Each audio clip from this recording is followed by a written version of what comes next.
ரவை கச்சாயம் செய்ய போகிறோம். அதுக்கு 1 டம்ளர் ரவை எடுத்து வச்சுருக்கேன். கோதுமை மாவு 2 டம்ளர் எடுத்து வச்சுருக்கேன். மைதா மாவு 2 டம்ளரு. அரிசி மாவு 1.5 டம்ளர் எடுத்து வச்சுருக்கேன். தேங்காய் ஒரு முடி பல்லாக கட் பண்ணி வச்சுருக்கேன். நம்ம திருவியும் போட்டுக்கலாம், நம்ம சௌகரியம் தான் எப்படி வேணால் போட்டுக்கலாம். இப்போ நம்ம இதெல்லாம் கலந்துக்கலாம்.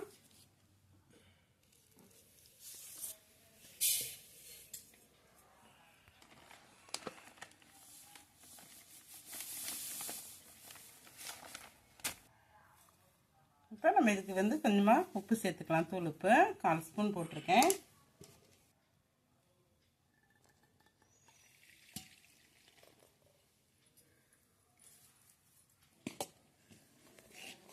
ரவை போட்டிருக்கிறதுனால கொஞ்சம் நேரம் ஊறணும். மாவு ஒரு 1/4 மணி நேரம் ஊறினா தான் நல்லா இருக்கும்.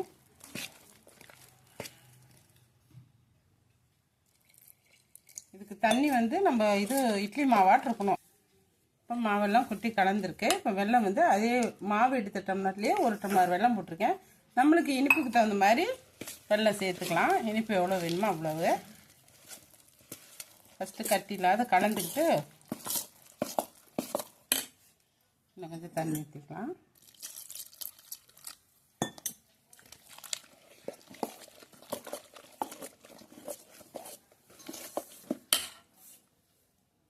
தேங்காயும் போட்டுடலாம். இப்போ நம்ம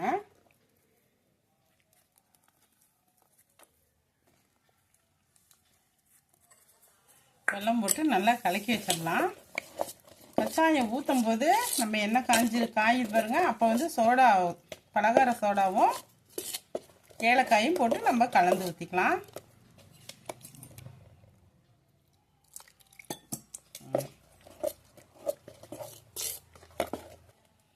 இப்போ மாவு ரெடி ஆயிடுச்சு. இது இப்படியே ஒரு 1/2 மணி நேரம் ஊறட்டும். மாவு இப்போ இப்படி தான் இருக்கும். உங்களுக்கு ரவை போட்டிருக்கிறதுனால தண்ணியெல்லாம் இது இழுத்துக்கும். நம்ம ஊற்றும் போது பார்க்கலாம். ஏலக்காயும் இதுவும் நுணுக்கிட்டு பார்க்கலாம். மாவு ரெடியாக இருந்துச்சுங்க. 1/2 மணி நேரம் ஊறிடுச்சு. இப்போ இதில் நம்ம 1/4 ஸ்பூனு பலகார சோடா போட்டுக்கலாம். ஏலக்காய் நுணுக்கி வச்சுருக்கேன், அதை இதோட சேர்த்துக்கலாம்.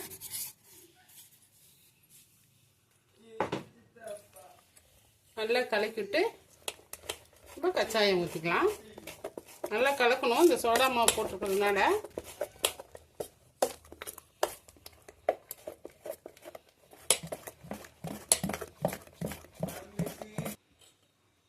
இப்போ நம்ம மாவு கொஞ்சமாக எடுத்து ஊற்றிக்கலாம். எண்ணெய் காஞ்சிருச்சு.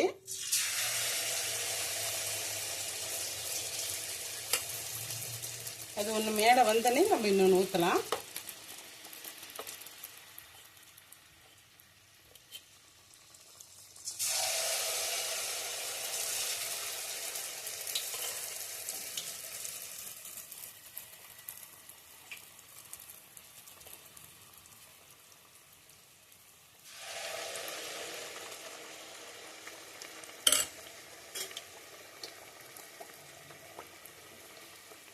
அது நல்லா பொசு பொசுன்னு வரும்.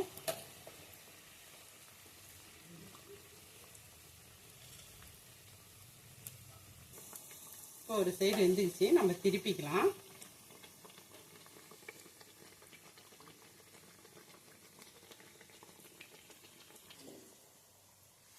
இப்போ 2 சைடு வெந்துருச்சு.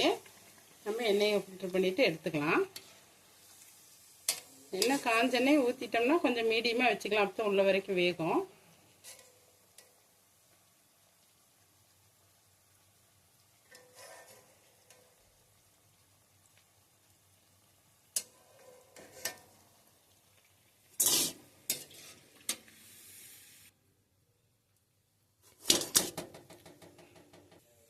ஒரு இது எடுத்துட்டு நம்ம இன்னொரு தட்டு ஊற்றலாம். இதே மாதிரி எல்லா மாவும் ஊற்றி எடுத்துகிட்டு வந்துடலாம்.